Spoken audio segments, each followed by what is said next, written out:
নমস্কাৰ এই মুহূৰ্তত আহি পৰিছে সন্ধিয়াৰ কেইবাটাও বিগ ব্ৰেকিং নিউজ। আজি হৈছে 10 অক্টোবৰ। এইমাত্ৰ অৰুণোদয়ৰ প্ৰতিজন হিতাধিকাৰীৰ একাউণ্টত পুনৰ 1250 টকা সোমাই গ'ল। এই ফৰ্ম ফিল আপ কৰা প্ৰতিজন হিতাধিকাৰীৰ একাউণ্টত 1250 টকা প্ৰদান কৰা হ'ল। যদি আপুনি টকা পোৱা নাছিলে আপোনাৰ বাবে ভাল খবৰ। লগতে লাখ লাখ মহিলাৰ একাউণ্টত মুখ্যমন্ত্ৰী হিমন্ত বিশ্ব শৰ্মাই ডিব্ৰুগড়ৰ পৰাই 10,000 কোটি টকা প্ৰদান কৰিলে। আপুনি 10,000 কোটি টকা পালেনে? টকা নাপালে কি কৰিব? ৰেচন কাৰ্ড থাকিলে জনতাই এককালীন পাব 20,000 কোটি টকা। ইয়াৰ বাবে কৰিব লাগিব আবেদন। যদি আপুনি চৰকাৰী ঘৰৰ বাবে জিঅ' টেকিং কৰিছিলে আপোনাৰ বাবে ভাল খবৰ। জিঅ' টেকিং কৰা প্ৰতিজন হিতাধিকাৰীৰ বাবে চৰকাৰে নতুন তালিকা প্ৰকাশ কৰিছে। তালিকাত নাম থাকিলে পাব চৰকাৰী ঘৰ।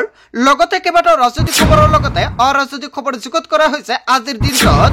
গোটেই অসম তথা ভাৰতৰ বিভিন্ন প্ৰান্তৰ পৰা যুগুত হৈছে কেইবাটাও ডাঙৰ খবৰ। এনেবোৰ খবৰ পাই থাকিবলৈ চেনেলটি ছাবস্ক্ৰাইব কৰি ভিডিঅ'ত এটা লাইক কৰিবলৈ নাপাহৰিব। আজিৰ আমাৰ প্ৰথম খুবেই গুৰুত্বপূৰ্ণ খবৰ হৈছে অসমবাসীৰ বাবে এটা ডাঙৰ খবৰ। অৰুণোদয় আঁচনিক লৈ কেইবাটাও নতুন নিয়ম সলনি হৈছে। এইকেইটা নিয়মত চৰকাৰে অৰুণোদয় আঁচনিৰ একাউণ্টত 1250 টকা প্ৰদান কৰিছে। আপোনাৰ একাউণ্টত আপুনি 1250 টকা পোৱা নাই নেকি? যদি পোৱা নাই এতিয়া কমেণ্ট কৰি জনাই দিয়ক। যিসকলে অৰুণোদয় আঁচনি 1250 টকা পাইছে সেইসকল মহিলাসকলে অহা মাহৰ 9 তাৰিখৰ পূৰ্বে কৰিব লাগিব এইকেইটা গুৰুত্বপূৰ্ণ কাম। অন্যথা আপোনাৰ একাউণ্টত আপুনি অৰুণোদয় আঁচনিৰ টকা নাপাব। মুখ্যমন্ত্ৰী হিমন্ত বিশ্ব শৰ্মাই অৰুণোদয় আঁচনি পোৱা আৰু নোপোৱা প্ৰতিজন হিতাধিকাৰীক এইকেইটা কাম কৰিবলৈ আহ্বান জনাইছে। নতুন নিয়মেৰেহে আপুনি লাভ কৰিব পাৰিব অৰুণোদয় আঁচনি ধনৰাশি। যদি আপুনি অৰুণোদয় পাইছে তেনে ক্ষেত্ৰত ভিডিঅ'টো চাই থাকিব। আৰু যদি আপুনি পোৱা নাই তেনে ক্ষেত্ৰত আপোনাৰ বাবে ভাল খবৰ। কি 5টা নীতি নিয়ম পালন কৰিব লাগিব ধন লাভৰ বাবে অৰুণোদয় আঁচনিৰ টকা যাতে আপুনি প্ৰত্যেক মাহতে পাই থাকে তাৰ বাবে এইকেইটা কাম কৰিব লাগিব।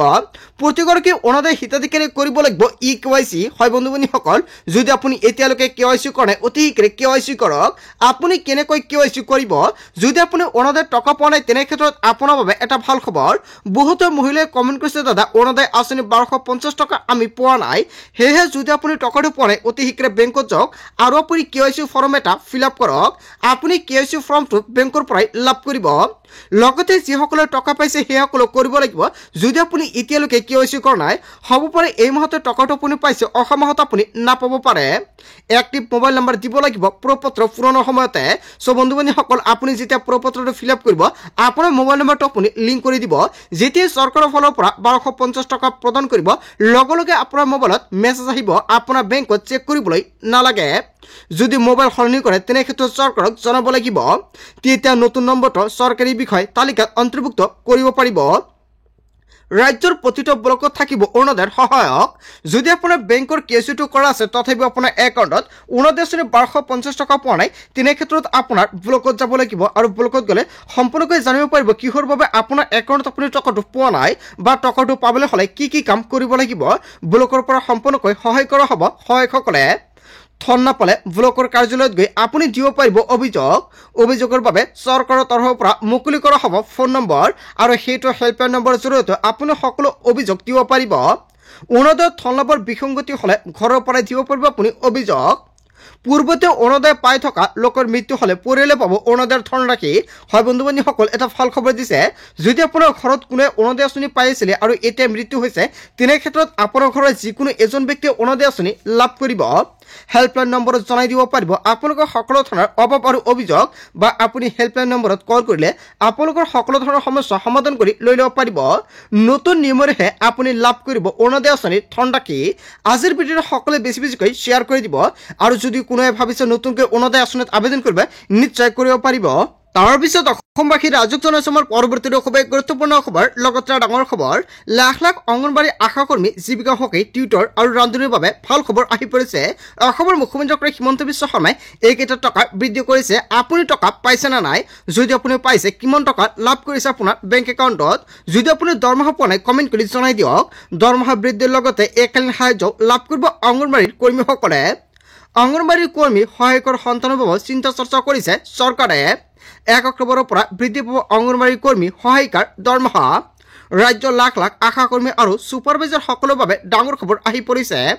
10,200 টকালৈকে বৃদ্ধি হোৱাৰ আশা ছুপাৰভাইজাৰসকলৰ দৰমহা আশা কৰ্মীসকলে 3,000 টকাৰ সলনি এতিয়াৰ পৰা লাভ কৰিব 4,000 টকা আপোনাৰ একাউণ্টত দৰমহাৰ টকা সোমাইছে নেকি যদি সোমাইছে কিমান টকা সোমাইছে দৰমহাৰ টকা বৃদ্ধি হৈ 3,000 পৰা 4,000 টকা সোমাইছে না নাই লগতে ছুপাৰভাইজাৰসকলে 9,000 টকাৰ সলনি 10,200 টকাকে মাননি লাভ কৰিব আপুনি 10,200 টকা পাইছে নে 9,000 টকা পাইছে 1 অক্টোবৰৰ পৰা লাভ কৰিব বৰ্ধিত দৰমহা স্বাস্থ্য খণ্ডৰ প্ৰতি গুৰুত্ব প্ৰদান কৰি ডাঙৰ সিদ্ধান্ত গ্ৰহণ কৰিছে কেবিনেট বৈঠকত অসমৰ মুখ্যমন্ত্ৰী হিমন্ত বিশ্ব শৰ্মাই দিছে ভাল খবৰ তাৰ পিছত অসমবাসী ৰাজুক জনাইছে আমাৰ পৰৱৰ্তী খুবেই গুৰুত্বপূৰ্ণ খবৰ লগতে ডাঙৰ খবৰ বিটিচিৰ প্ৰতিগৰাকী দৰিদ্ৰ পৰিয়ালে লাভ কৰিব চৰকাৰী আঁচনি প্ৰতিগৰ দৰিদ্ৰ পৰিয়ালে লাভ কৰিব PMAY চৰকাৰী ঘৰ বিটিচি বাসীৰ বাবে ডাঙৰ ঘোষণা আজিৰ পৰা PMAY ঘৰৰ বাবে কৰা হ'ব সাৰ্ভে হয় বন্ধুবান্ধৱীসকল আজিৰ পৰা PMAY চৰকাৰী ঘৰৰ বাবে সাৰ্ভে প্ৰক্ৰিয়া আৰম্ভ হৈছে জৰীপৰ সময়সীমা বঢ়াই দিবলৈ মুখ্যমন্ত্ৰী হিমন্ত বিশ্ব শৰ্মাক অনুৰোধ জনাইছে যদি আপুনি চৰকাৰী ঘৰৰ বাবে আবেদন কৰিছে আপোনাৰ বাবে ভাল খবৰ কিয়নো অসমৰ প্ৰতিখন জিলাতে চৰকাৰী ঘৰৰ বাবে জৰীপ প্ৰক্ৰিয়া আৰম্ভ হৈছে যদি আপুনি এতিয়ালৈকে চৰকাৰী ঘৰ কৈছে কাৰণে অতি শীঘ্ৰে কৰাই ৰাখক নতুনকৈ গঠন কৰা হ'ব BCDC TCLCC টাউন কমিটি উন্নয়ন প্ৰাধিকৰণ কোনো চৰকাৰী আঁচনি দুৰ্নীতি নচলিব দৰিদ্ৰ পৰিয়ালৰ জৰীপৰ সময়ত কোনো ৰাজনৈতিকৰণ নচলিব দুৰ্নীতি ধৰা পৰিলে লোৱা হ'ব কঠোৰ ব্যৱস্থা যি আশালৈ জনতাই ভোট দিছে সকলোকে তাৰ প্ৰতি লক্ষ্য ৰাখিব লাগিব হাগ্ৰামা চৰকাৰে আৰু সকলো লক্ষ্য ৰাখিব বুলি মন্তব্য কৰিছে হাগ্ৰামা চৰকাৰৰ ফালৰ পৰা পৰীক্ষাত গঠনৰ পিছতে ডাঙৰ মন্তব্য কৰা হৈছে হয় বন্ধুবান্ধৱীসকল এটা বিগ আপডেট আহি পৰিছে আজিৰ ভিডিঅ'টো সকলোৱে বেছিকৈ শ্বেয়াৰ কৰি দিব তাৰ পিছত অসমবাসী ৰাজুক জনাইছে আমাৰ পৰৱৰ্তী খুবেই গুৰুত্বপূৰ্ণ খবৰ লগতে ডাঙৰ খবৰ 2026ত নিৰ্বাচনৰ পূৰ্বে শক্তি বৃদ্ধি পাইছে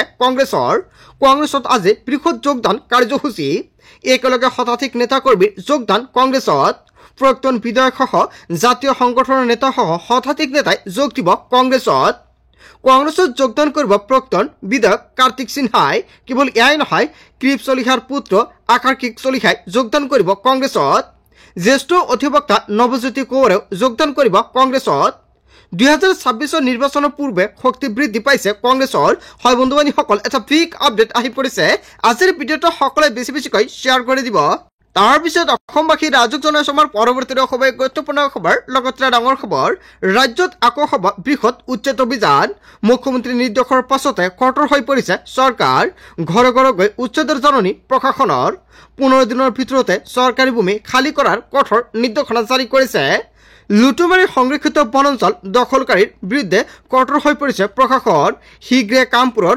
লুটুমাৰী সংৰক্ষিত বনাঞ্চলত হ'ব উচ্ছেদ অভিযান ৰাজ্যত আকৌ হ'ব ভয়ংকৰ উচ্ছেদ অভিযান উচ্ছেদৰ বাবে জাননী জাৰি কৰিছে চৰকাৰৰ ফালৰ পৰা তাৰ পিছত অসমবাসী ৰাজুক জনাইছে আমাৰ পৰৱৰ্তী খুবেই গুৰুত্বপূৰ্ণ খবৰ লগতে ডাঙৰ খবৰ অৰুণোদয় হিতাধিকাৰীয়ে ভোট নিদিয়ে বিজেপিক জুবেন অনুৰাগীয়েও বৰ্জন কৰিব বিজেপিক অসমীয়াৰ শত্ৰু হৈছে বিজেপি জনজাতিকৰণৰ নকৰাটোৱেই হৈছে বিজেপিৰ একমাত্ৰ বিফলতা বিজেপিত এতিয়াও থকাৰ পৰিৱেশ নাই হয় বন্ধুবান্ধৱীসকল এনেকুৱাকৈ কেইবাটাও বৃহৎ মন্তব্য কৰিছে মই তেল মাৰিব নোৱাৰো সম্পত্তি কৰিব নোৱাৰিলো গতিকে এই দলত থকা যোগ্যতা নাই মই বিশেষ একো নকওঁ বুলি মন্তব্য কৰিছে এনেকুৱাকৈ কেইবাটাও গুৰুত্বপূৰ্ণ মন্তব্য কৰিছে জনতাই সকলো দেখিছে বুজিছে অৰুণোদয় আঁচনি পোৱা মহিলাই ভোট নিদিয়ে বিজেপিক ইয়া অসমৰ আহ্বান বিজেপি ত্যাগ কৰি ৰাজন গোহাঁইৰ বিস্ফোৰণ মন্তব্য হয় বন্ধুবান্ধৱীসকল ৰাজন গোহাঁই বিজেপিক লৈ যিকেইটা মন্তব্য কৰিছে জনতাই কি ক'ব যদি জনতাৰ কিবা মন্তব্য কৰিব লগা থাকে আপোনালোকৰ মন্তব্যটো নিশ্চয় কমেণ্ট কৰি জনাই দিব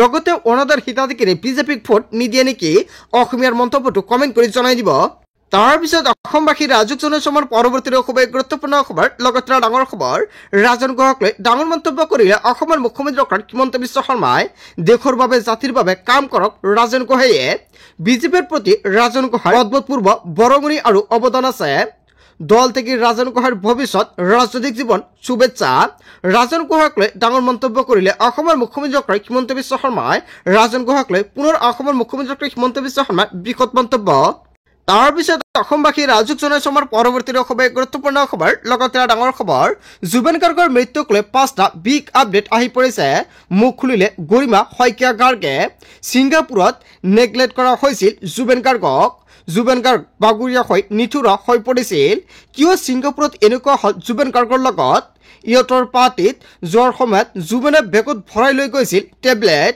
কেৱল এয়াই নহয়, প্ৰেছাৰৰ টেবলেট খাই আছিল জুবিন গাৰ্গে, ভিটামিনৰ টেবলেটো খাই আছিল জুবিন গাৰ্গে। কিন্তু 19 ছেপ্টেম্বৰত জুবিন গাৰ্গে খোৱা নাছিল টেবলেট। ব্ৰেকফাষ্ট নকৰাকৈ হোটেলৰ পৰা জুবিন গাৰ্গক লৈ যোৱা হৈছিল। জুবিনে য'তে যায় তালৈ টেবলেটসমূহ লৈ যায় আৰু 19 ছেপ্টেম্বৰত ব্ৰেকফাষ্ট কৰিবলৈ হয়তো পোৱা নাছিল জুবিন গাৰ্গে আৰু ৰহস্যজনকভাৱে জুবিন গাৰ্গক টেবলেটো খাবলৈ দিয়া নহ'ল। জুবিনৰ দোষীক আটাইতকৈ চৰম শাস্তি দিবই লাগিব, ডাঙৰ মন্তব্য কৰিছে গৰিমা শইকীয়া গাৰ্গে। হয় বন্ধু বান্ধৱীসকল, গৰিমা শইকীয়া গাৰ্গে বৃহৎ মন্তব্য কৰিছে। তাৰ পিছত অসমবাসী ৰাজুক জনাইছে আমাৰ পৰৱৰ্তী খুবেই গুৰুত্বপূৰ্ণ খবৰ, লগতে ডাঙৰ খবৰ, জুবিন গাৰ্গক আমি ন্যায় দিমেই। অসমৰ মুখ্যমন্ত্ৰী ডক্টৰ হিমন্ত বিশ্ব শৰ্মাই ডাঙৰ মন্তব্য কৰিছে, বিজেপিয়ে জুবিন গাৰ্গক ন্যায় দিবই। বিজেপিয়ে যিমান কৰিছে কংগ্ৰেছে তাৰ 10% নকৰিলে হয়। আজিলৈকে কংগ্ৰেছে কাক ন্যায় দিছে, এনেকুৱাকৈ মুখ্যমন্ত্ৰী ডক্টৰ হিমন্ত বিশ্ব শৰ্মাই কেইবাটাও বৃহৎ মন্তব্য কৰিছে। ৰাইজে যাক যাক সন্দেহ কৰিছে তাকে তাকে আমি গ্ৰেপ্তাৰ কৰিছো। কম দিনৰ ভিতৰতে আমি সকলোকে গ্ৰেপ্তাৰ কৰিছো। আমি নাটক কৰি থকা নাই। শ্যামকানু মহন্ত, সিদ্ধাৰ্থ শৰ্মা, কেৱল এয়াই নহয়, অমৃত প্ৰভাক গ্ৰেপ্তাৰ কৰিছো। সন্দীপন গাৰ্গ আৰু শেখৰজ্যোতি গোস্বামীক গ্ৰেপ্তাৰ কৰিছো, মন্তব্য কৰিছে অসমৰ মুখ্যমন্ত্ৰী ডক্টৰ হিমন্ত বিশ্ব শৰ্মাই। তাৰ পিছত অসমবাসী ৰাজুক জনাইছে আমাৰ পৰৱৰ্তী খুবেই গুৰুত্বপূৰ্ণ খবৰ, লগতে ডাঙৰ খবৰ, 13 অক্টোবৰত কঁপিব উজনি অসম, উজনিত হ'ব প্ৰতিবাদ, কঁপিব ৰাজধানী দিছপুৰ, বিজেপি চৰকাৰৰ বিৰুদ্ধে হ'ব ভয়ংকৰ প্ৰতিবাদ। তিনিচুকীয়াৰ পিছত এইবাৰ ডিব্ৰুগড়ত হ'ব ভয়ংকৰ প্ৰতিবাদ। হয় বন্ধু বান্ধৱীসকল, ৰাজপথ কমাবলৈ সাজু হৈছে চাহ জনগোষ্ঠীয় জনতা। বিজেপি শাসনত থাকিলে চাহ বাগান শেষ হোৱাটো নিশ্চিত। হুংকাৰ চাহ মজদুৰ সংঘৰ। হয় বন্ধু বান্ধৱীসকল, আচলতে চাহ মজদুৰ সংঘৰ তৰফৰ পৰা যিটো মন্তব্য কৰা হৈছে, বিজেপি শাসনত থাকিলে চাহ বাগান শেষ হোৱাটো নিশ্চিত নেকি? জনতাৰ মন্তব্যটো নিশ্চয় কমেণ্ট কৰি জনাই দিব আৰু আজিৰ ভিডিঅ'টো সকলোৱে বেছি বেছিকৈ শ্বেয়াৰ কৰি দিব। গোটেই অসম তথা ভাৰতৰ বিভিন্ন প্ৰান্তৰ পৰা যুগুত হৈছে কেইবাটাও ডাঙৰ খবৰ। এনেবোৰ খবৰ নিতৌ পাই থাকিবলৈ চেনেলটি ছাবস্ক্ৰাইব কৰি ভিডিঅ'ত এটা লাইক কৰিবলৈ নাপাহৰিব। So thank you for watching full video.